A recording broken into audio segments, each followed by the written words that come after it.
शेतकऱ्यांच्या संपूर्ण कर्जमुक्तीसाठी, शेतमजुरांच्या हक्कासाठी, दीनदलित वंचित दिव्यांगाच्या हक्कासाठी गेल्या 4 दिवसापासून राष्ट्रसंत तुकडोजी महाराजांच्या या पावन भूमीमध्ये ज्यांनी बेमुदत अन्नत्याग आंदोलन सुरू केलं, असे आपल्या सगळ्यांचे लाडके नेते, मित्र, आमचे मोठे बंधू माननीय बच्चूभाऊ कडू आणि या आंदोलनाला पाठिंबा देण्यासाठी मोठ्या संख्येने उपस्थित असलेले सगळे शेतकरी, शेतमजूर आणि सुजाण नागरिक, किंबहुना या स्वातंत्र्याच्या लढाईतले आपण सगळे क्रांतिकारक असं म्हटलं तरी काही वावगं ठरणार नाही. भावांनो, क्रांतिकारी शेतकरी संघटनेचे प्रदेशाध्यक्ष राजकुमारजी कसबे यांनी या ठिकाणी भूमिका संघटनेची मांडली. बच्चूभाऊंच्या आंदोलनाला पाठिंबा देण्यासाठी, किंबहुना या लढ्याला बळ देण्यासाठी क्रांतिकारी शेतकरी संघटनेचा संस्थापक या नात्यानं आणि शेतकऱ्याचा पुढारी या नात्यानं मी खऱ्या अर्थानं आज या ठिकाणी आलो आहे.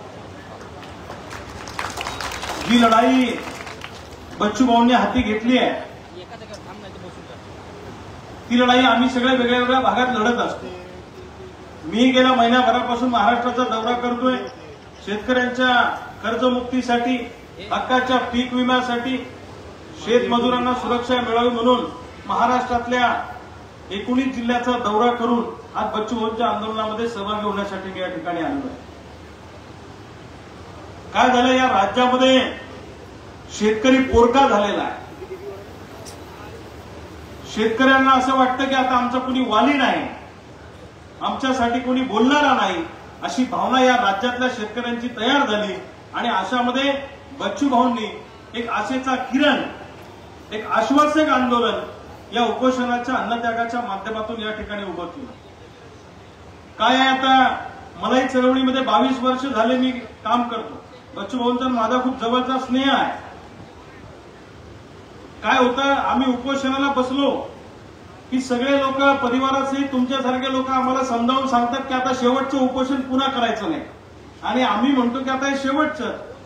पण नंतर ही सगळ्या लोकांवरचा अन्याय आणि हे सगळं बघितलं की मनामध्ये तिडीक येते, राग येतो, आणि मग पुन्हा आम्ही उपोषणाचा हत्यार बाहेर काढतो.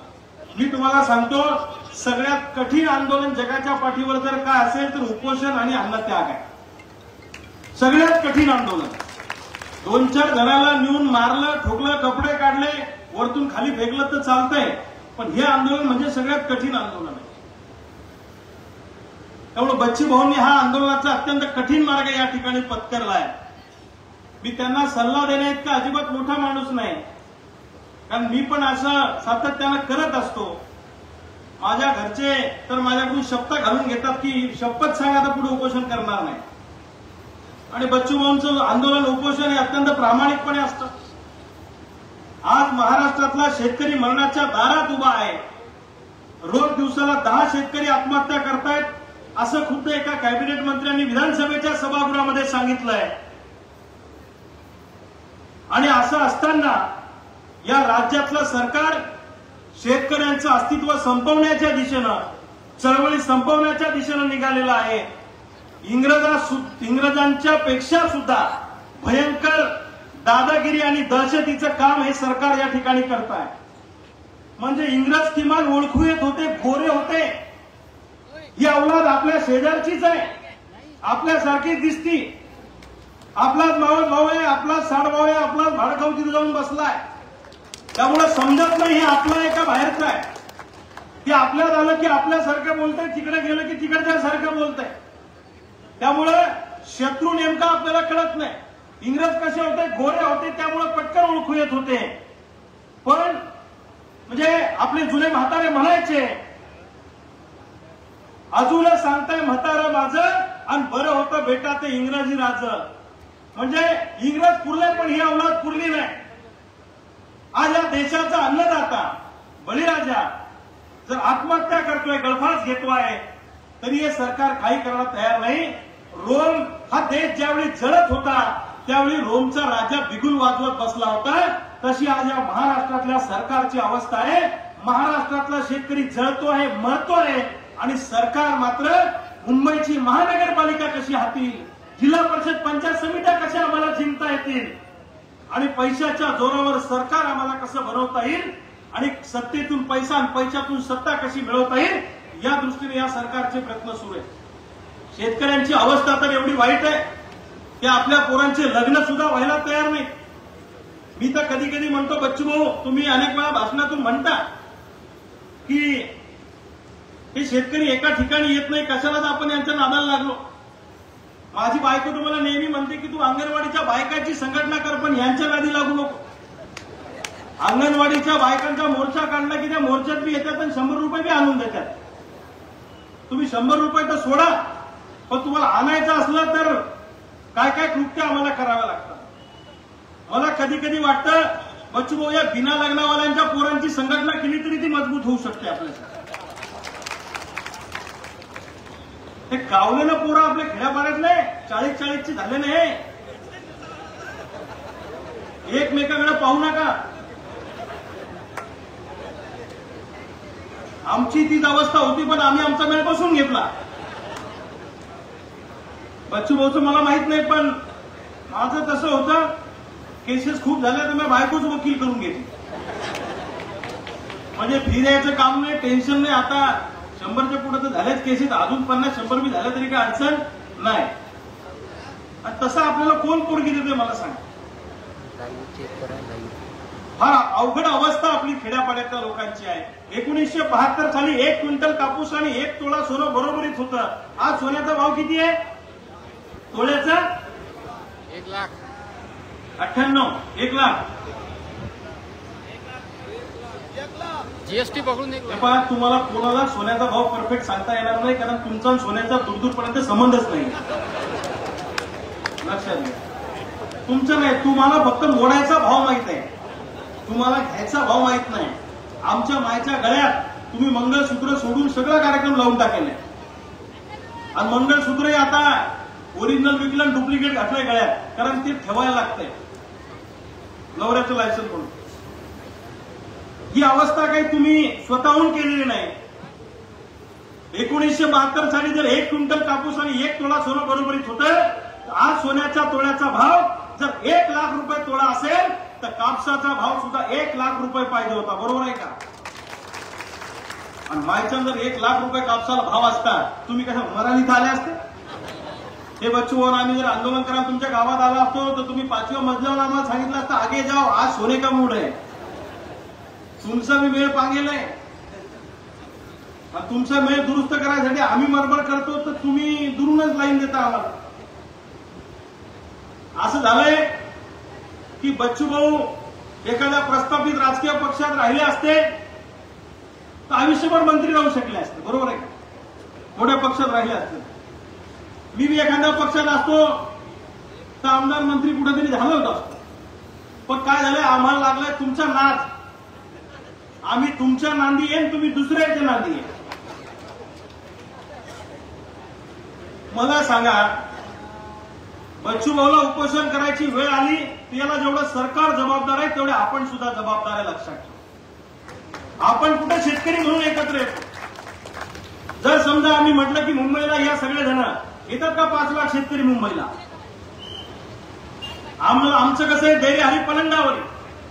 मी तर म्हणतो, मायची शपथ, तुमच्या सोयाबीनला 2,000 रुपये भाव भेटा, तरी मी तुम्ही काय म्हणसाल, ठेविले अनंत तैसेची राहावे, कुणी बी यावे ठोकून जावे, आमचं काही म्हणणं नाही. तुमचं चालू द्या. एक गोष्ट लक्षात ठेवा, छत्रपती शिवाजी राजांनी एक मर्दाची व्याख्या केलेली आहे. वटावर मिशी ठेवली, 2-4 लेकरं पैदा केले म्हणजे माणूस मर्द होत नाही. मग कुत्रीले बरोबर पिल्ले होते. मर्द म्हणजे कोण? छत्रपतींनी मर्दाची व्याख्या सांगितली. मर्द म्हणजे असा माणूस की ज्याच्यावर अन्याय होतो त्याला संरक्षण देतो आणि अन्याय करणाऱ्याच्या मुस्कड्यात लावतो, तो खरा मर्द असतो. ही छत्रपतींची व्याख्या आहे. मला तुम्हाला एक प्रश्न विचारायचा आहे. छत्रपती शिवाजी राजांच्या काळात जर तुम्ही जन्माला आले असते तर तुम्ही छत्रपती शिवाजी महाराजांबरोबर असते का औरंगजेबाबरोबर असते? कुणाबरोबर असते? बोला बोला. छत्रपती शिवाजी महाराजांबरोबर असते. आज जर छत्रपती शिवाजी महाराज जिवंत असते तर महाराज या लुटणाऱ्यांच्या बाजूने असते का गावगाड्यातल्या शेतकऱ्यांच्या बाजूने असते? शेतकऱ्याच्या बाजूने असते. मग तुम्ही ठरवून घ्या तुम्हाला कुणाच्या बाजूने राहायचंय. आज आपल्यातले अनेक लोक या सत्ताधारी पुढाऱ्यांची हुजरेगिरी करतायत, सत्ताधारी पुढाऱ्यांची चमचेगिरी करतायत. ही जी चमचेगिरी करणारी सत्ता लोलूप मंडळी आहे ना, ही जर छत्रपती शिवाजी महाराजांच्या काळात असते तर हे सगळे औरंगजेबाच्या दरबारातले हुजरे असते. लक्षात ठेवा, हा इतिहास लिहिला जाणार आहे. ज्यावेळी बच्चू कडू मोजरीला तुकडोजी महाराजांच्या पवित्र ठिकाणी उपोषणाला बसले त्यावेळेचा इतिहास लिहिला जाणार आहे. या राज्याच्या शेतकरी आंदोलनाचा इतिहास ज्यावेळी आपल्या नातवाला पंतवाला शाळेत शिकवला जाईल, ते पोरगा दुपारच्या सुट्टीत 4थ्या वर्गातलं पोरगे घरी येईल आणि त्यावेळी आपण म्हातारे झालेलो काठी टेकवत ओट्यावर बसलेला असू, त्यावेळी ते बारकं पोरगा आपल्याला विचारेल, बाबा बाबा ज्यावेळी शेतकरी कर्जमाफीचं आंदोलन महाराष्ट्रामध्ये पेटलं होतं, राष्ट्रसंत तुकडोजी महाराजांच्या पवित्र भूमीमध्ये बच्चू कडू नावाचा एक माणूस उपोषणाला बसला होता. त्यावेळी फार मोठं आंदोलन झालं, जाळपोळ झाली, दंगली झाल्या, गोळीबार झाला, लाठीचार्ज झाला. त्या आंदोलनात आजोबा तुम्ही कुठे होते?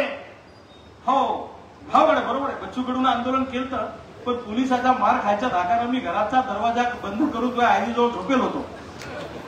व्हायच्या ते पोरग तुमच्या तोंडावर थुकल, किंबहुना ते जास्त स्वाभिमानी असलं तर मुतल. लक्षात घ्या. पण त्या पोराने विचारल्यावर तुम्ही जर सांगितलं की हो बच्चू कडू उपोषणाला बसले होते, त्या आंदोलनामध्ये मी 7 दिवस होतो, पोलिसाची गोळी मला लागली होती का पोलिसाची लाठी मला लागली होती, त्या इतिहासाच्या 80 नंबरच्या पानावर 4थ्या वेळेत तुझ्या आजोबाचं नाव लिहिलंय, त्या पोराची कॉलर टाईट होईल. ते शाळेत जाऊन सांगेल की माझा बाप माझा आजोबा या शेतकरी आंदोलनातला क्रांतिकारक आहे. तुम्हाला ठरवायचं आहे. एक तर तुमच्यासाठी लढणारी माणसं आता फार कमी राहिलीत, लक्षात ठेवा. आणि तुम्ही जर बच्चूभाऊंच्या आंदोलनाच्या पाठीशी आपण सगळे शेतकरी राहिलो नाही तर मग मात्र आपलं काही खरं नाही. ही गोष्ट लक्षात ठेवा. लढणारा माणूस लढत असतो पण त्याच्या पाठीवर थाप टाकणारा आणि पाठिंबा देणारा माणूस सुद्धा तितकाच महत्वाचा असतो. ही गोष्ट लक्षात ठेवा. अरे पहिल्या वर्गातलं दुसऱ्या वर्गातलं पोरगं जर का शाळेत पहिल्या नंबरमध्ये आलं, मेरिटमध्ये आलं, चांगले मार्क मिळाले, सगळ्या गावानं कौतुक केलं, पण आई बापानं जर का पाठीवर थाप टाकली नाही तर त्या पोराला पहिल्या येण्याचं काही आनंद होत नाही. लक्षात ठेवा. तुमच्या आमच्यासाठी हा माणूस जीवाची बाजी लावून लढतोय आणि अशा परिस्थितीमध्ये आपलं कर्तव्य आहे की 100 वर्ष कुत्र्यासारखा आणि कुठल्या तरी पुढाऱ्याची लाचारी करून जगण्यापेक्षा कमी दिवस जगू पण शेतकऱ्यासाठी पोलिसाच्या बंदुकीच्या गोळीत मरू, हा निर्धार आपल्याला सगळ्यांना या ठिकाणी केला पाहिजे. बच्चू भाऊंना आपल्या सगळ्यांच्या वतीनं मी विनंती करीन, तुमचा जीव आमच्यासाठी खूप महत्वाचा आहे. अर्थात हे उद्योग मी पण करतो पण तुमचा जीव आमच्यासाठी महत्वाचा आहे. लाख मिळले तरी चालतील पण लाखाचा पोशिंदा जगला पाहिजे. लक्षात ठेवा. लढणारी माणसं जिवंत राहिली पाहिजे. मी म्हणतो 1-2 दिवस काय सरकार करते बघा, नाही तर उपोषण गांधींच्या मार्गाने मांडलं, 2-3 दिवसांना भगतसिंगाच्या मार्गाने मुंबईत चाल करायला चला, आम्ही सगळे तुमच्या बरोबर यायला तयार. असं केल्याशिवाय पर्याय नाही. जिथं गांधींची भाषा समजत नसेल तिथं भगतसिंगाची भाषा वापरावी लागेल. नाक दाबल्याशिवाय या औलादी तोंड उघडणार नाही. लक्षात ठेवा. त्यामुळं जनतेची ताकद खूप मोठी आहे, सामान्य माणसाची ताकद खूप मोठी आहे. 1977 साली जेव्हा इंदिरा गांधींनी आणीबाणी लावली होती, माणसं रस्त्यावर आली की 1.5 वर्ष तुरुंगात टाकली इंदिराजींनी. त्या काळामध्ये बिहारमध्ये विद्यार्थ्यांचं आंदोलन सुरू झालं. लोकनायक जयप्रकाश नारायण नावाचा माणूस आमदार नव्हता, खासदार नव्हता, ग्रामपंचायतचा सदस्य नव्हता, पण जयप्रकाश नारायण एक आंदोलन करणारे कार्यकर्ते होते.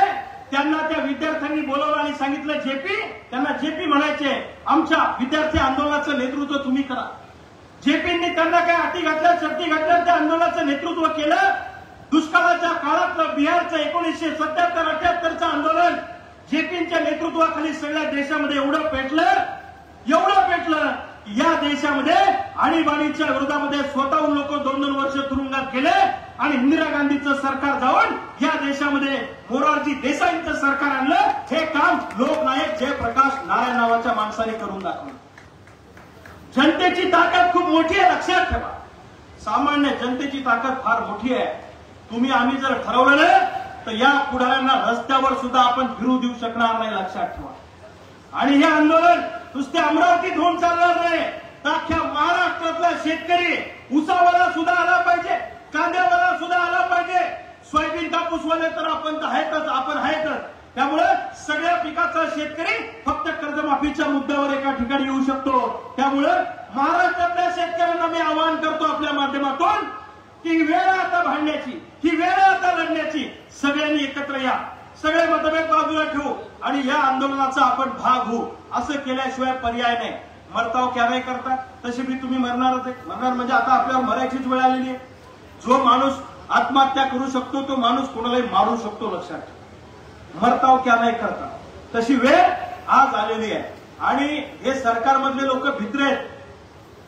हे दोनच लोकांना भितात. एक तर तुम्हाला भितात आणि घरी बायकोला भितात. तुम्हाला याच्यासाठी भितात की तुम्ही बटन दाबून कधी खुर्ची उतानी करू शकता, आणि बायकोला याच्यासाठी भितात की या पुढाऱ्यांचे सगळे लफडे त्यांच्या बायकांना माहीत असतात. बायकोशी भांडण झालं तर बायको कधी रस्त्यावर येऊन पत्रकार परिषद घेत सांगता येत नाही, म्हणून हे बायकोला घाबरत असतात. तशी ही सगळ्यात भित्री जात आहे. यांना वठणीवर आणणं काही कठीण गोष्ट नाही. या सरकारमधल्या लोकांना वाटत असेल की बच्चू कडू आमदार नाही म्हणून आम्ही त्यांचं आंदोलन मोडू शकतो. लक्षात ठेवा, आंदोलन करायला, चळवळ करायला आमदार खासदारच होणं काही कंपल्सरी नाहीये. पण झाले असते तर अधिक चांगलं झालं असतं. सभागृहामध्ये आयुध वापरता येतात. मी पण थोडशाक होता राहिलो. थोडशाक आमचं बच्चू भाऊचं बजेट नव्हतं, नाही तर मायच्या मी झालो असतो बच्चू.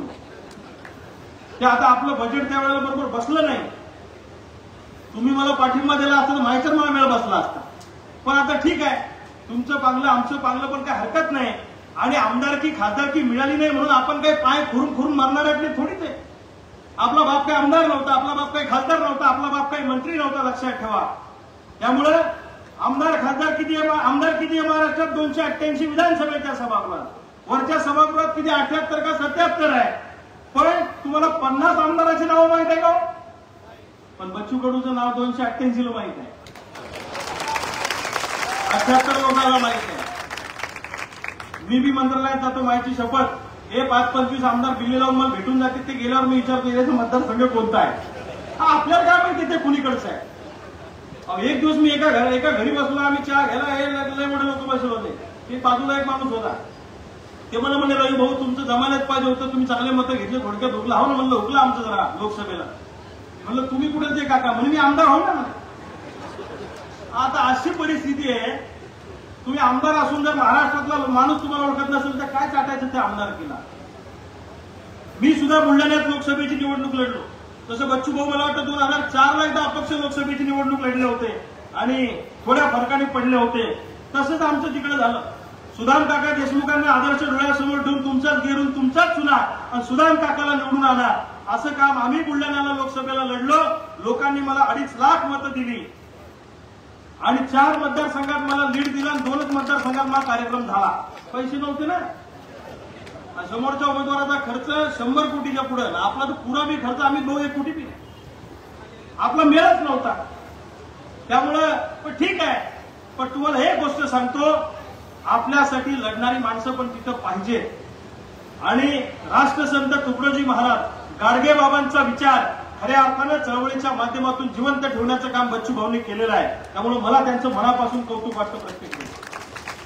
बच्चू भाऊंनी काय केलं, प्रस्थापितांच्या विरोधात सामान्य घरातला फाटका पोरगा सुद्धा कुणालाही टक्कर देऊ शकतो, हा संदेश तुमच्या चळवळीच्या आणि राजकारणाच्या माध्यमातून तुम्ही दिला.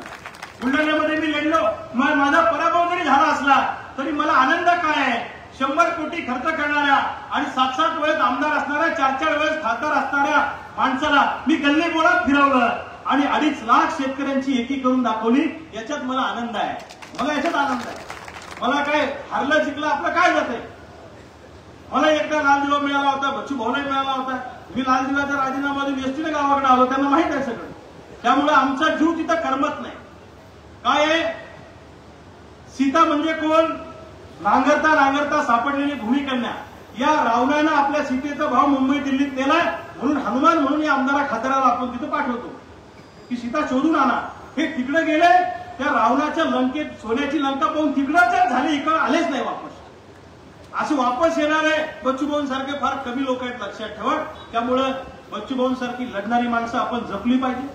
त्याचा उल्लेख तुम्ही इथं बोलताना केला की राकेश टिकेत यांनी सांगितलं की चळवळीतल्या लोकांना जपा. तुम्हाला मी पुढचं सांगून ठेवतो, या सरकारला संघटना सगळ्या संपवायच्या आहेत येणाऱ्या काळामध्ये.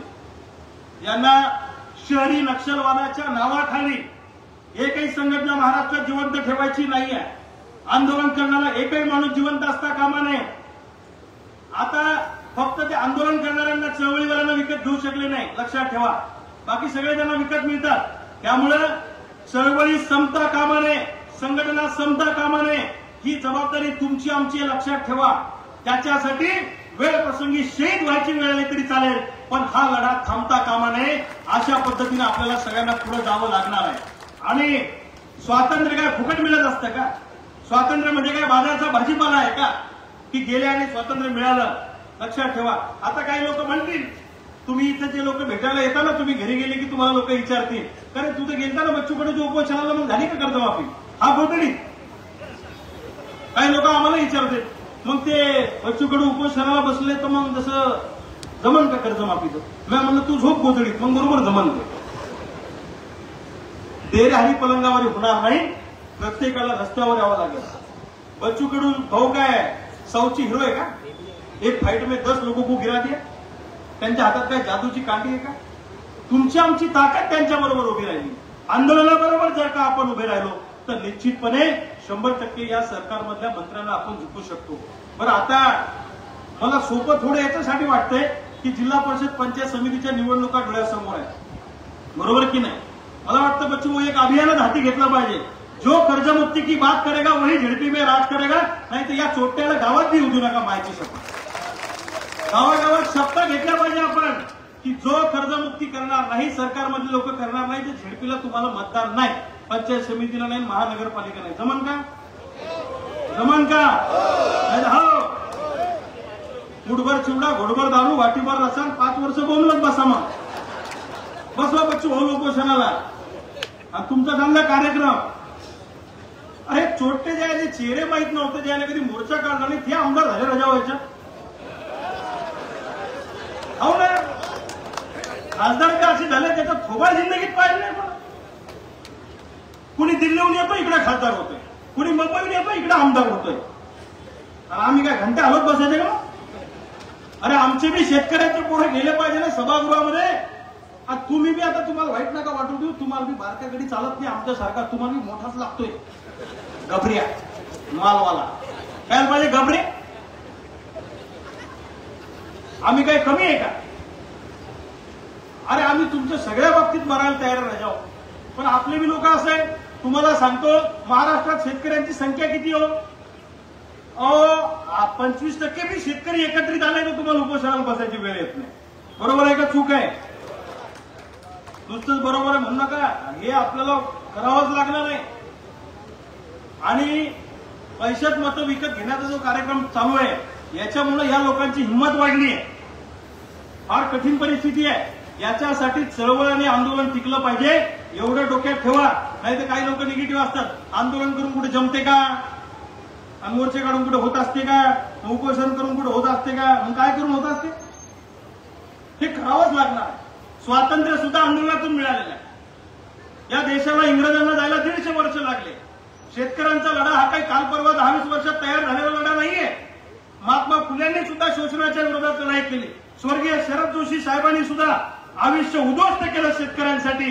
पण शरद जोशींनी काय केलं? लोक असं म्हणतात, मी सांगेन, शरद जोशींनी गाववाड्यातल्या शेतकऱ्याला पुढाऱ्यांच्या डोळ्यात डोळे टाकायला शिकवलं, त्यांना जाग विचारायला शिकवलं, लढायला शिकवलं. हे काम चळवळीला केलेलं आहे, लक्षात ठेवा. बच्चू भाऊ सारखे आमच्यासारखी लोक या लोकांना का चालत नाही तुम्हाला माहित आहे का?